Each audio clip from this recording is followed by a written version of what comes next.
Welcome everybody to another webinar hosted by us at Satori. I'm Mark Bookhatz, Director of our Growth Strategies at Satori, based here in Melbourne. As you can see in my study, I won't mention the Melbourne weather because it's quite grim today. But today we've taken actually a bit of a different tact. I know we've shared a number of webinars around the things that we're seeing out there, but we in the last few months, or even a bit longer than that, we partnered with CreditorWatch and have really benefited from some fantastic information that they have worked with us in providing into our platform, and with a focus really of understanding how we can use information to stay ahead of what's happening in the current client and any disruption to specifically your supplier base. Of course, this pertains to many more things than just your suppliers, but that's the focus we will take. So I'm really happy to be joined by Patrick Coghlan, who's the CEO of CreditorWatch. Patrick, thanks so much for joining us. Patrick's Thanks for having me, Mark. From Sydney, and he will really sort of take us through the lion's share of today's discussion about what's happening out there, what are the things to look out for, and what can you do in the current climate to try and protect yourself from some of that disruption. So before I kick off into the content itself, just to let you know, of course, this is Zoom. We're coming to you live. Most of you should be quite familiar with the Zoom platform by now. There's a Q&A function that's available to all of you. We would love to get some questions. Type them in as they come to mind. And then we will have some time at the end between Patrick and myself to answer any questions that you might have. So really encourage you to do that. We also are recording this particular event, so it will actually go on our website and you will be notified of that in case you wanted to share it with anybody else who couldn't make it today. Okay. So I suppose I'm kind of stating the obvious here, but I thought I'd just bring out a couple of articles that just have made the headlines in very recent times. In fact, I think this top one here about the insolvency Armageddon actually quotes you, Patrick. So thanks for using that one. You're aware of that. And certainly there's been a lot of focus about the number of companies out there that are collapsing, they're going into insolvency, and of course, that's a consideration and a worry for all of us. But of course, it goes further than those companies, but everybody else who depends on them as a customer or a supplier. And what does that mean for your business? So some of these stats were really quite staggering, and it seems like we are sort of going through a particularly difficult time. And we wanted to talk about, what it is that you should be looking for and how you could potentially protect yourself from what's happening out there. So I think at this point, Patrick, let me maybe hand over to you and let you sort of take us through what you're seeing from your side, and we'll get the discussion going. Fantastic. Thank you. Let me start sharing this.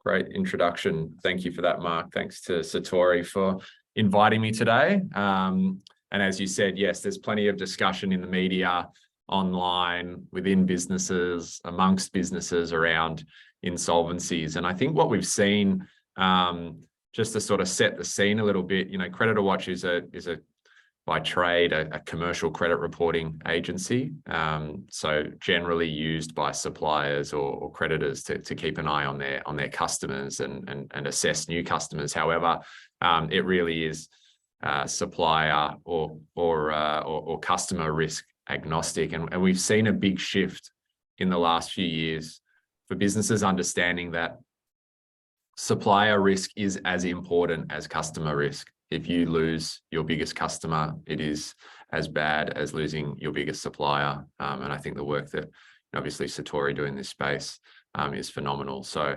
I think that's a really important thing to keep in mind is most businesses nowadays are performing as much due diligence on their suppliers as they are on their customers, which is really important. And far more important in today's current economic climate that we find ourselves in. And I'll touch on some of the numbers out of those articles that Mark shared. So just what I like to do is I like to show where we get our data from, because that sort of sets the scene as to how I can sit here and talk about stats and movements and numbers and insolvencies and probability of default and all that sort of thing.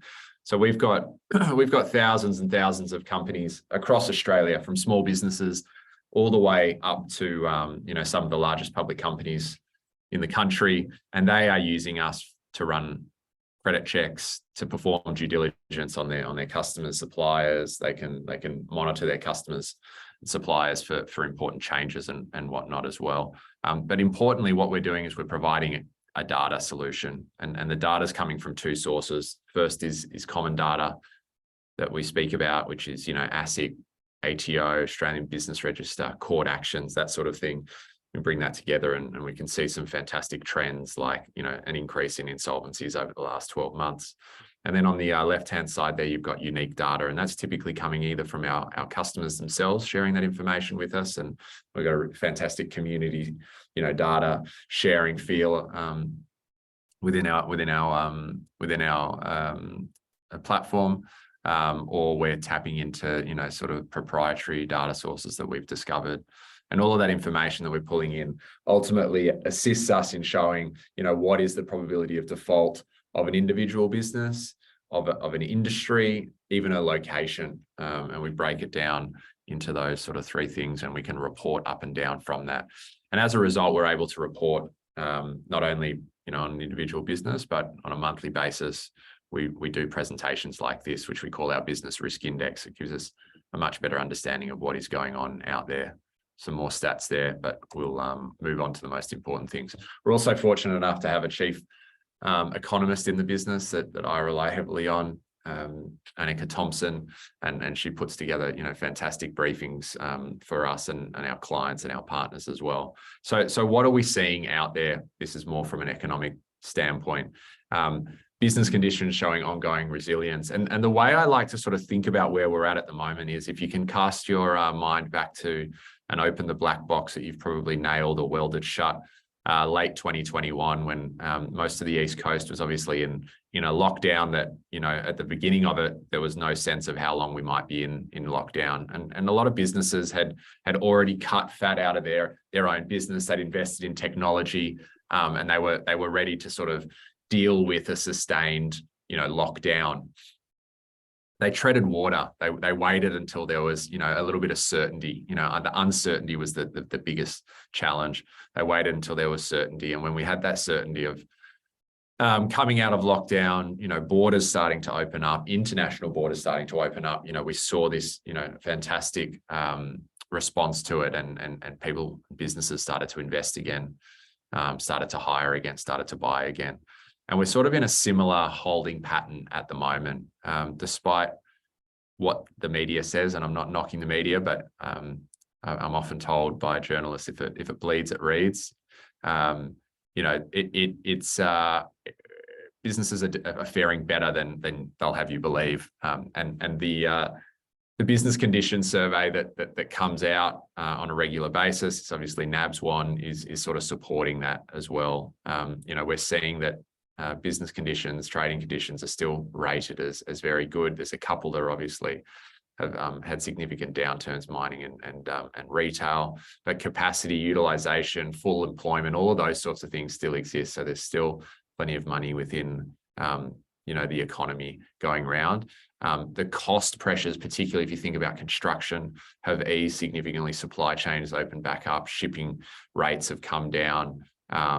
And yes, there's even energy costs are starting to come down significantly, as well as the input costs into building projects themselves. So the raw materials, for example, labor is still tight, which presents challenges to various industries. But overall, it's probably a lot better than I think most people and organisations would feel.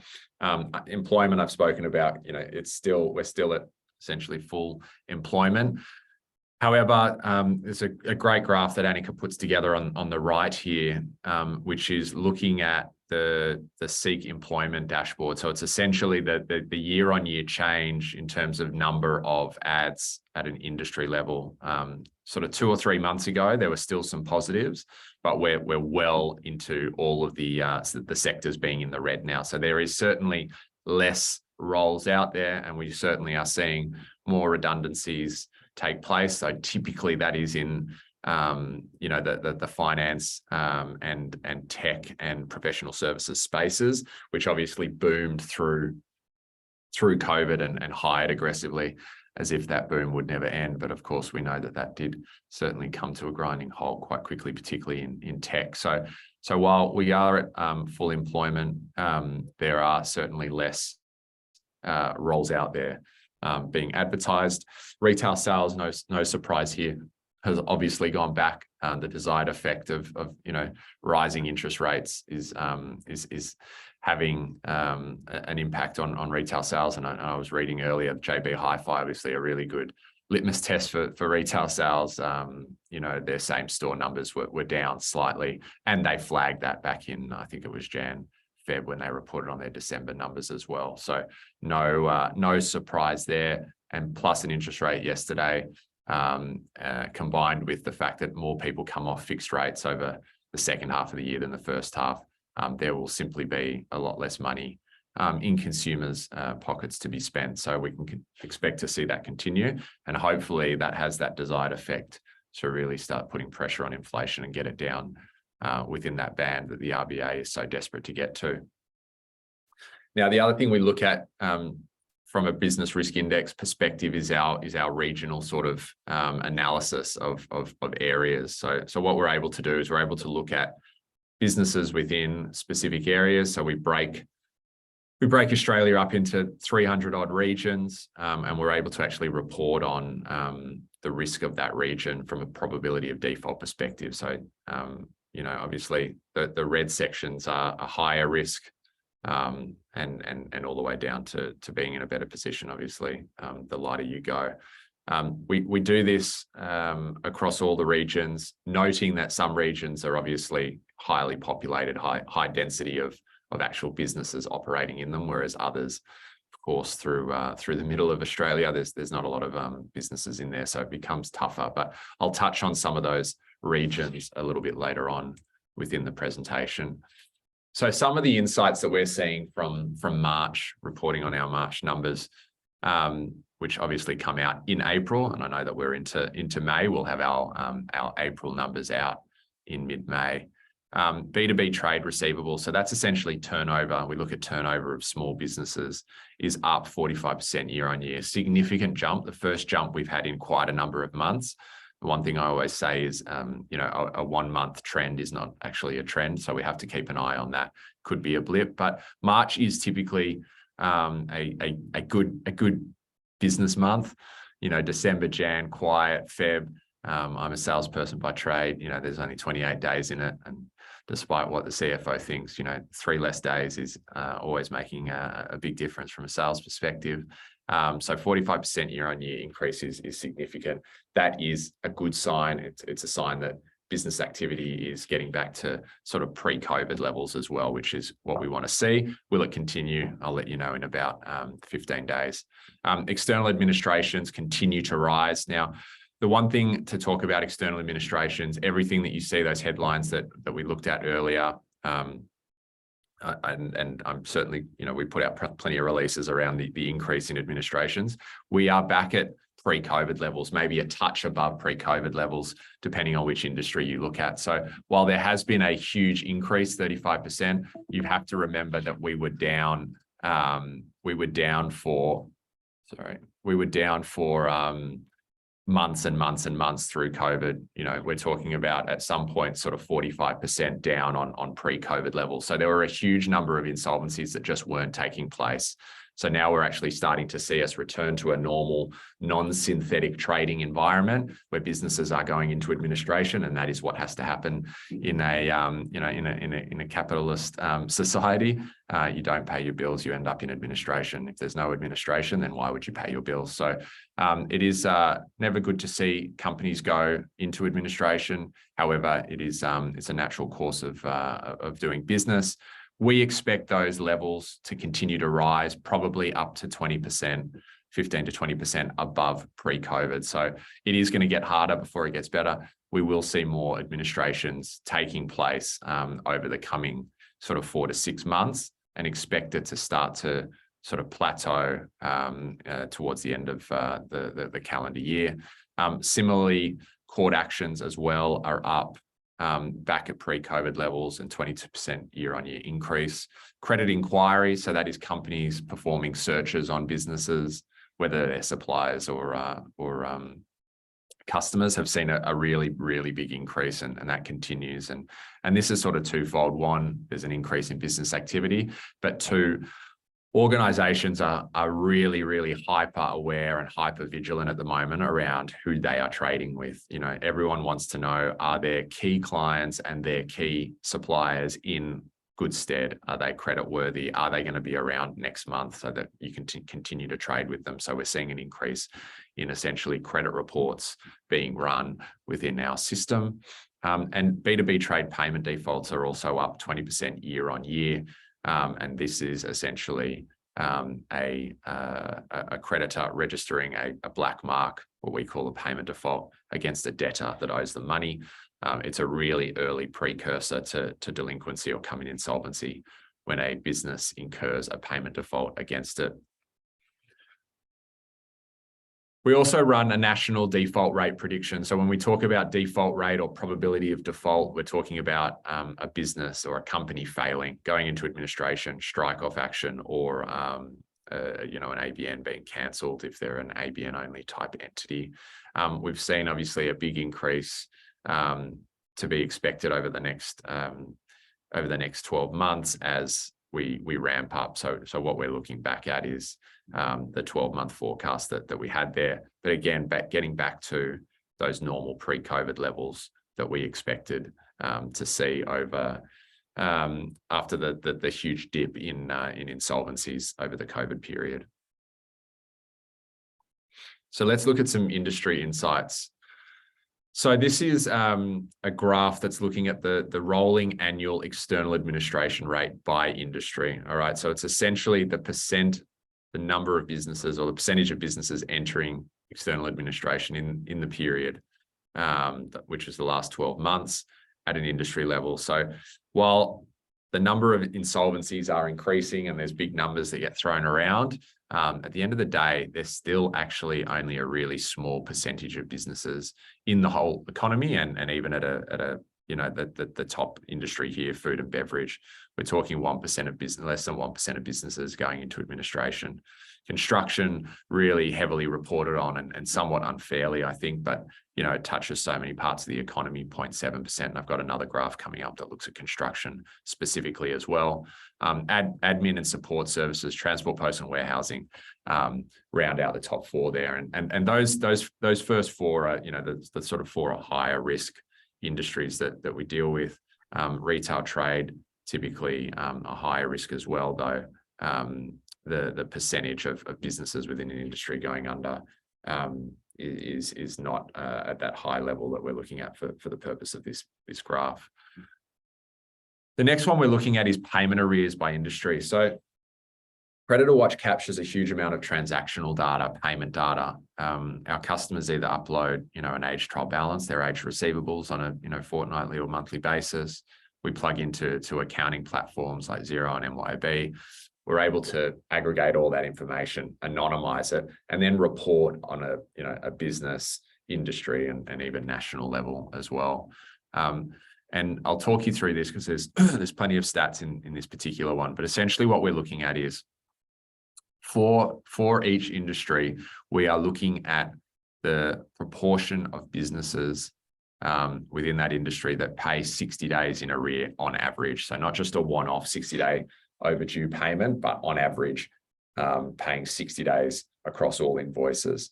So no surprises, construction is regularly number one, has been for a very long time. And overall paying, you know, 11% of all construction businesses paying 60 days overdue. It is the nature of that industry, but we also know it is really a boom and bust industry. Transport, postal and warehousing, and then IT, media, telecommunications coming in at number 3.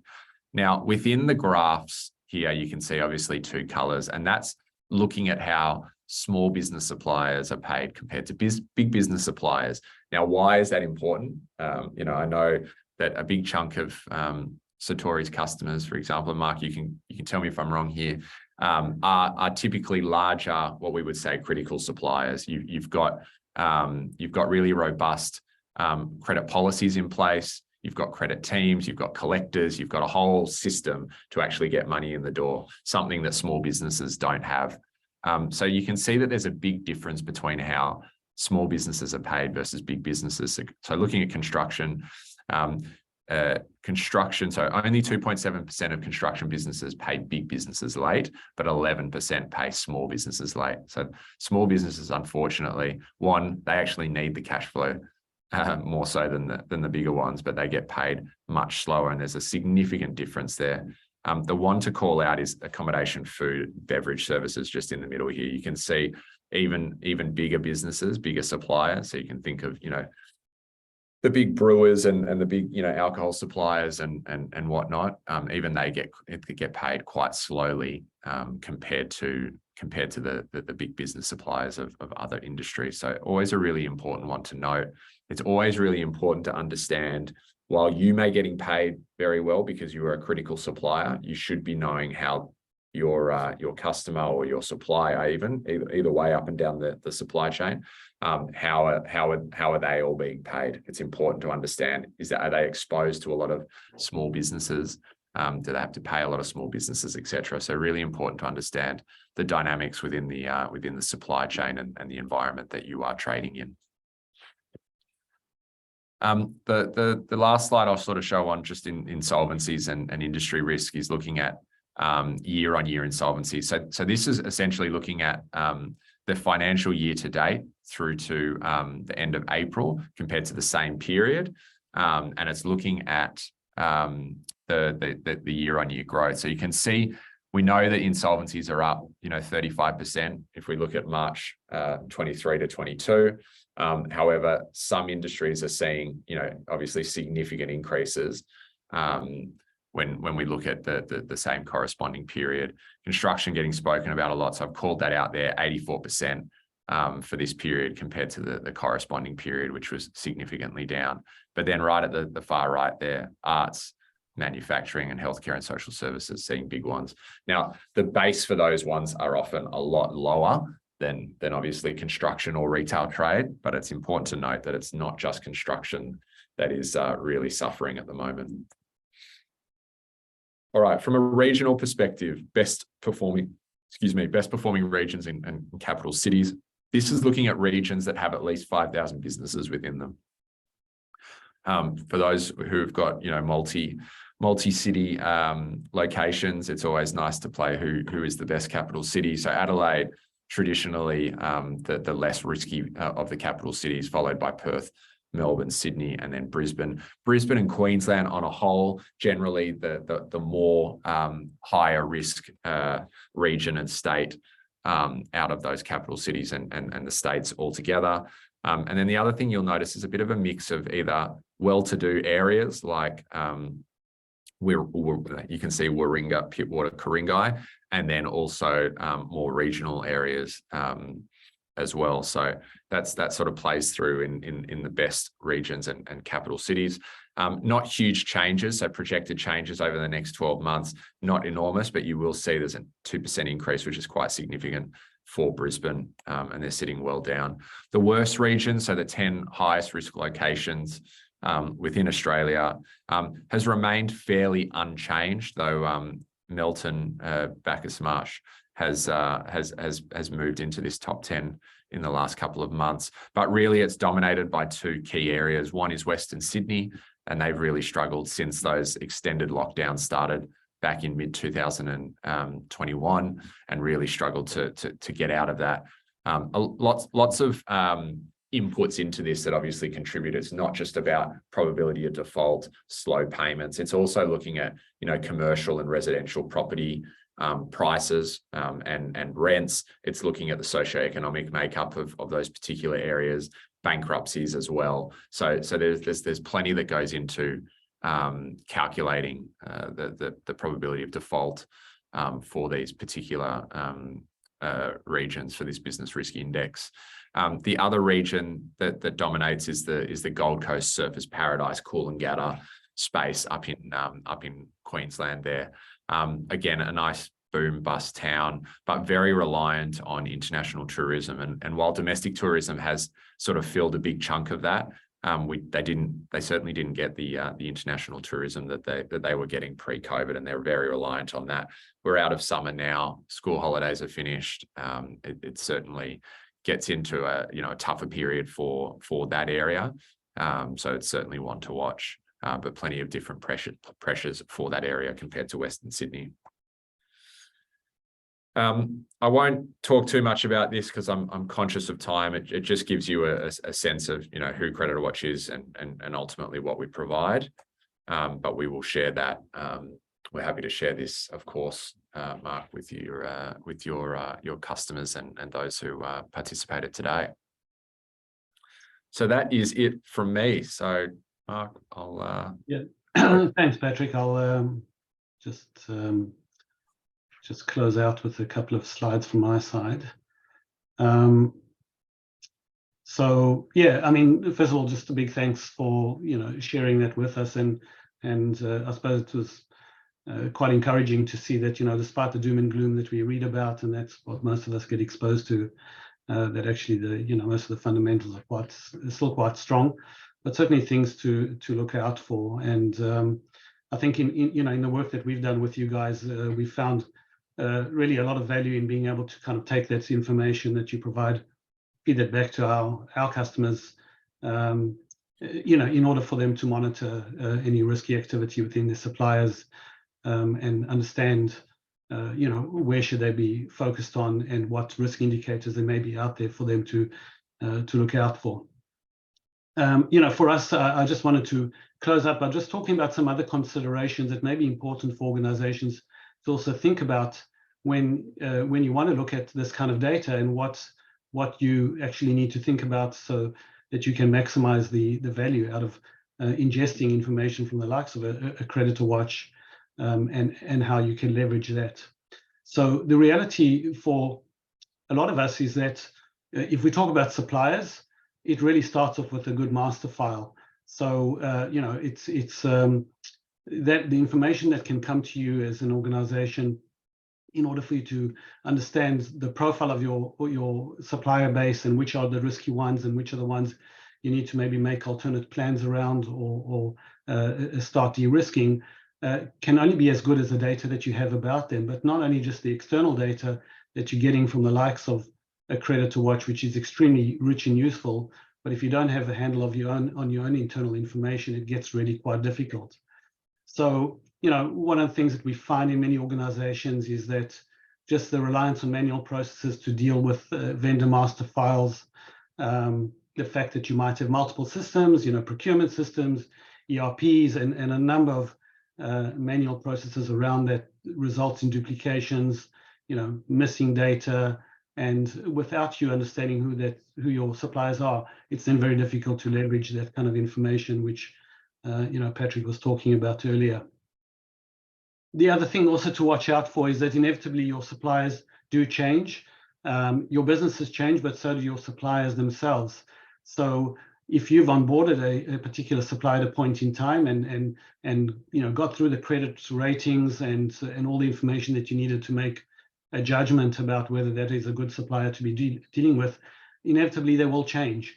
And you need to think about how well you can actually prepare yourself for ongoing monitoring of that, so that the supplier that you onboarded, let's say last year or 6 months ago, and as you can tell from Patrick's slides, things are really changing out there.